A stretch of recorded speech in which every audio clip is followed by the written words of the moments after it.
As I mentioned during our children's moment, today we're beginning a stewardship campaign, and it's called Our Mission and Money Story.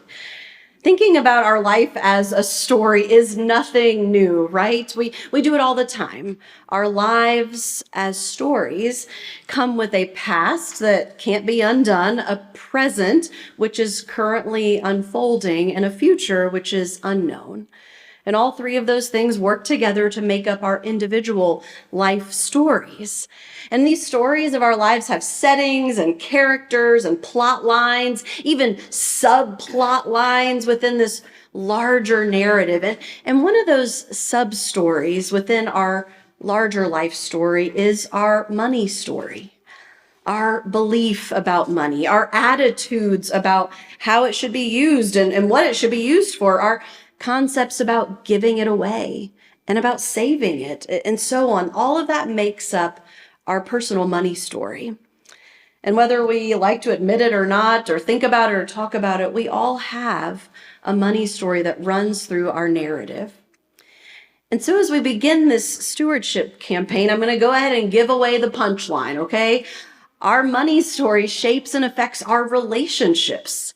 It's more than just dollars and cents. It affects how we interact with each other, with God, and with God's people here at the church. And you know, the church has a money story too that's tied to our mission.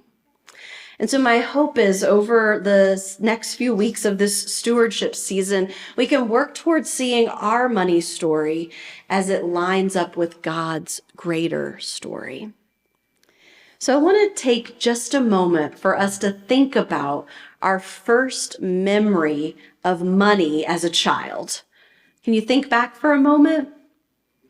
For me, it was Christmas. Every Christmas, from as early as I can remember, my dad would give me, my niece, and my nephews, who were just a few years younger than I am, a mason jar full of coins. And it was filled to the brim. And each of us had different mason jars, some taller and some wider. And these were full of nickels, pennies, dimes, and of course the occasional coveted quarters. And these were coins that he set aside each day on a little bowl on his dresser that he would collect up during the week. And by the weekend, they would end up in one of those jars. He collected them year round for us. And he placed his change in these jars and would wrap them up and then give them to all of us at the same time to open them together. And then after Christmas dinner, us kids would gather on the floor and we would dump out our coins in front of each other and start counting up our booty, trying to guess who got the most money that year. Somehow it was a different one of us each year. In remembering those coin jars, I realized that through them, I learned about the process of saving. That a little bit collected here and there can really add up. I learned that people's energies and efforts have value too. Well, a more recent money story came for me last week when my parents' financial advisor reached out and asked us how my mom would like to use her IRA's required minimum distribution this year. And he sent me this long list of how they had allocated those funds last year. And it was this exercise for me in values clarification as I read through this incredible and diverse list of organizations that they supported, including St. John's. And in fact, their pledge to St. John's this year and last year and the year before and years past have all been paid through that required minimum distribution of their IRA. And it's all tax-free. You hear me? Now, some of you may be reaching that age in which you too are required to make distributions from your IRA. I encourage you rather to consider using it to support St. John's. Did I mention it's tax-free? Every year, as the church begins to budget and to plan financially for the upcoming year, we invite you to consider how you will support the church in its mission and ministries through your tithes and giving. And the theme of this year's campaign, our Mission and Money Story, reminds us how intricately woven together those two things are. Jesus talked about money more than anything else in Scripture, not because he was creating a budget or trying to maintain an institution and pay the light bill, but because he knew that money had a hold on our hearts. And this means that our money story is a spiritual story.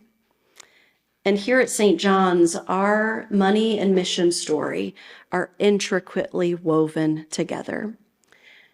And so over the next few weeks, we're going to ask ourselves, what new story is God inviting us to write together?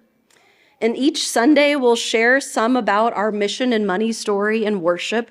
And then on October 27th, Commitment Sunday, we're going to gather for one combined worship service at 10 a.m. So you get to sleep in that morning. It's a gift, really. So come for a 10 o'clock worship service, and we will make our pledges to God's mission for the upcoming year.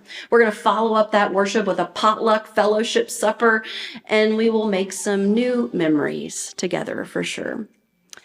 Now, this year's stewardship campaign is going digital, which means that we're not going to be sending out brochures or doing any mass mailings. This will help us be better stewards of the gifts that we have been given by you. And it will be a better steward to the planet as well. So each Sunday in the afternoons leading up to Commitment Sunday, we're going to email you a stewardship guide for this coming week.